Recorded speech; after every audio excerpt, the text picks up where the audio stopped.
Hey guys, Dragon is here. Today we are gonna mix some vocals. Well, actually, I already mixed them. I'm just gonna kind of show how they sound without any effects, and then just show what kind of EQs and effects I applied to them. But yeah, without further introduction, let's get right into it. So the song sounds like this.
And yeah, that's pretty much it. We're not gonna touch the song itself. We're just gonna focus mostly on the vocals. I'm just gonna explain how exactly I did the effects and whatnot. And so if we turn off all the effects, it sounds something like this.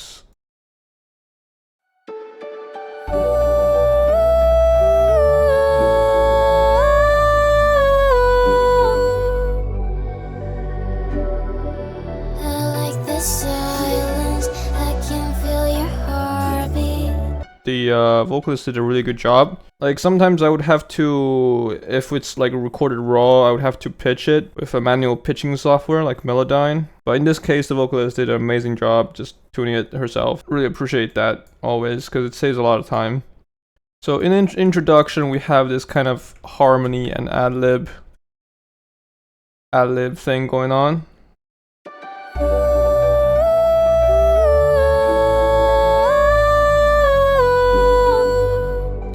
And then we just have like a lead and a double backing track beneath it coming after that. So my thought process, like, just gonna keep it simple, you know, harmony and ad-lib, keep it a little bit more in the background, and then lead and double more in the foreground. The harmony and ad-lib are rooted to the same track. The ad-lib by itself sounds like this.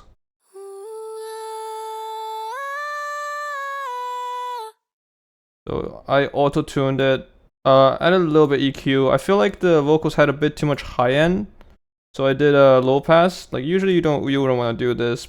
Like usually just keep it something like this, but I felt like it had too much high end, so I did a low pass on it, and then some compression.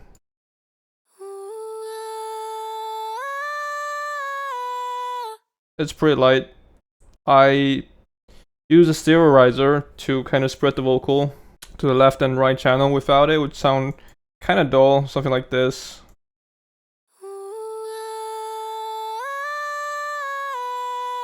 You could use the free ozone imager for this. So the reason you normally don't want to do this, you want to do like a double take, left and right channel. Nobody's gonna really care about it as long as it sounds good in the context. The problem might occur is when you like turn it back into mono, when you play it back on like a phone speaker. Might sound a bit weird. It's gonna phase cancel. Then we have some OTT and then EQ, like a coloring EQ.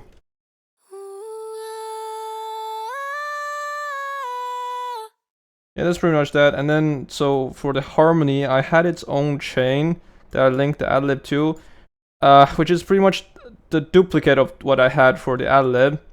And then on top of that, it's some saturation and stuff like that. Like I could have probably put the saturation and other stuff to a separate track and then link harmony and ad-lib to that track. But like, why am I even using FL Studio for mixing vocals at this point where I'm gonna use so many tracks? So yeah, I don't know, maybe my choice, like decision making isn't that great. But yeah, everything aside, it sounds like this.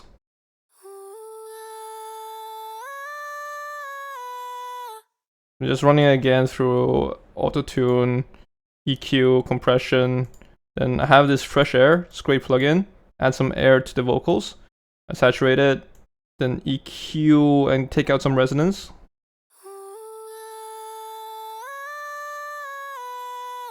And then finally I had this thing called IDX, and it's like a pink noise equalizer, like smooth operator is a similar plugin where it kind of smashes down on the frequencies that are overbearing above a certain threshold.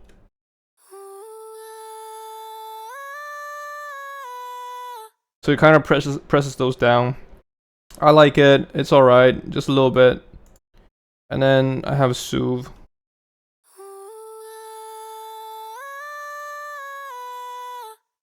Yeah, it is what it is. I think like at this point just an EQ would be enough. I am very stupid when it comes to not overdoing things. So this is how it sounds. And then we have Spitfish, which is a de-esser, gets rid of the S's. You can use any other de-esser that is free or that you like. Then I am routing this harmony to 3 different tracks. First we have the dry track. So harmony and Adlib.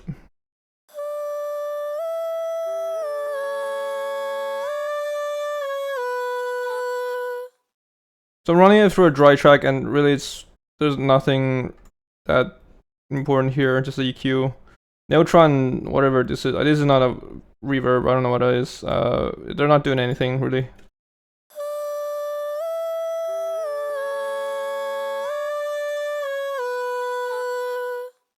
And then we have reverb, so just a Fabfilter and EQ in it.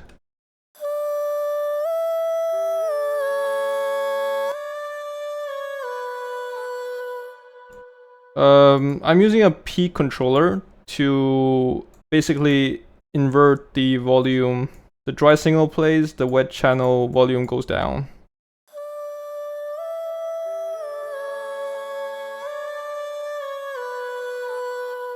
And I'm also doing that on the delay track.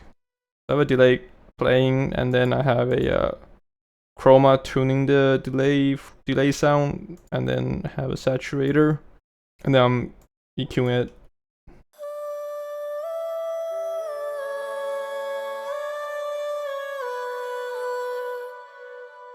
Again, it's probably just over-engineered. You can just have a delay and then EQ it. Just make sure to EQ it. That's the most important thing. We don't have to really worry about the P controller. If you want to like know how to do it, you just like add the P controller to the dry track, and then on the delay track you just like right click, link to controller, and then here you select the channel P controller, and it's dry harmony. You select the peak, and then invert the input.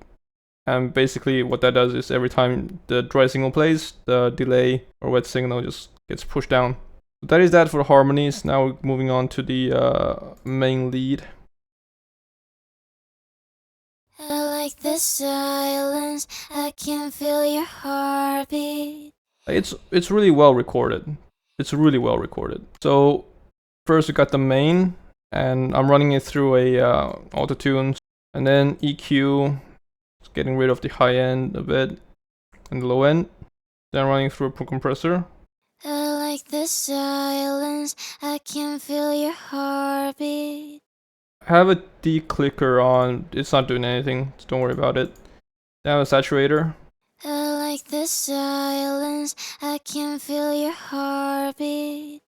And then we have this abomination of an EQ. I like the silence, I can feel your heartbeat. And you might be wondering what the actual frick am I doing here? So the problem here was that if I got rid of the high end ringing, the mid sounded a bit too. I like the silence, I can feel your heartbeat. So I just decided just to screw it. Just do this. I like the silence, I can feel your heartbeat. And of course I'm doing it in kind of context with the song as well. Like I don't want too much mids to interfere with the song. I like the silence, And I have an IDX again, just a little bit of toning on that. I like the silence, I can feel your heartbeat. Another compressor, and then a de-esser at the end. So that is that, and I'm pretty much doing the same thing for the double, but except for a double, I have a imager kind of spreading it left and right, kind of what I did for the Adlib. I like the silence, I can feel your heartbeat. And then yeah, same thing. We have a dry, wet delay track. I like the silence, I can feel your heartbeat. I like the silence, I can feel your heartbeat. Synchronized with me, you're dancing so free. In the final stack, I'm just increasing the volume a bit with a limiter. So and a EQ. I like the silence, I can feel your heartbeat. Then I also have this FX track, granular effects on this portal. Sounded kind of cool. You can barely even hear it.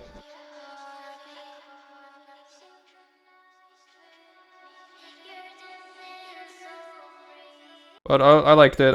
So I kept it in there.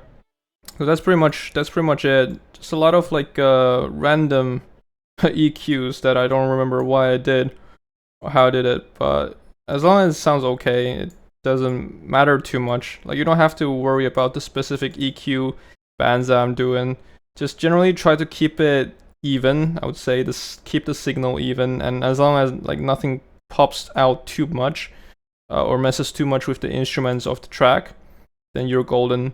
I like the silence, I can feel your heartbeat. Synchronized with me, you're dancing so free. In the shadows, the sky keeps on shining. Never felt this before, this is perfect timing. Under the northern lights, you are the brightest star. You're what I want to see. No. I think at the end of the day, the EQ and effect decisions are more of an artistic choice than a necessity.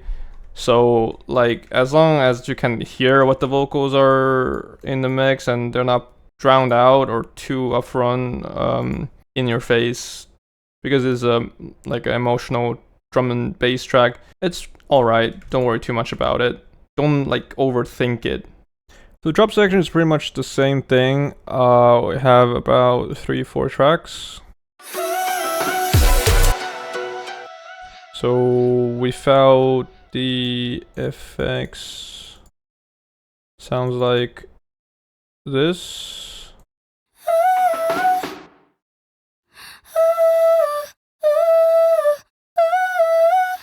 This is all mono.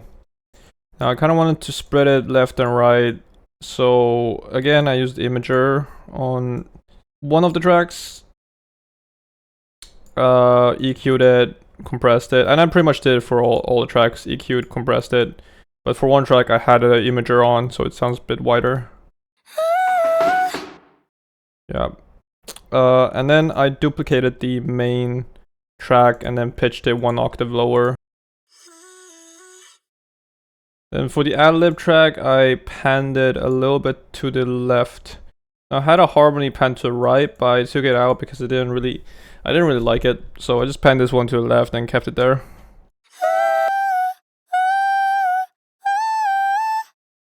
There's a bit of distortion, and then imaging, and then EQ.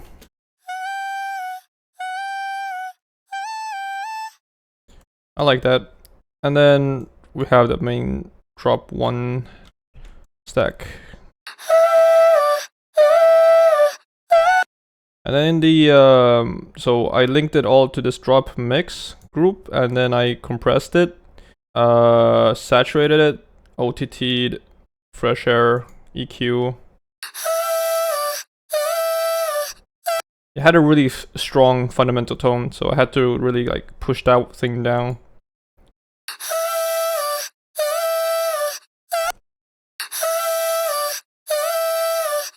So you can see like the 600, 700 hertz is pretty strong here. But this one fits, so it's alright. And finally compressed again. So I'm compressing in stages and keeping it relatively light. So there's only a 2:1 ratio. This is a 3:1 ratio, and I'm not trying to like over compress anything. It sounds pretty tight though, so it works. And then again we have the dry, wet, and delay. I really have to come up with like a patcherized solution for this. I feel like this is just way too overkill, making 3 mixer tracks every time I wanna like do something.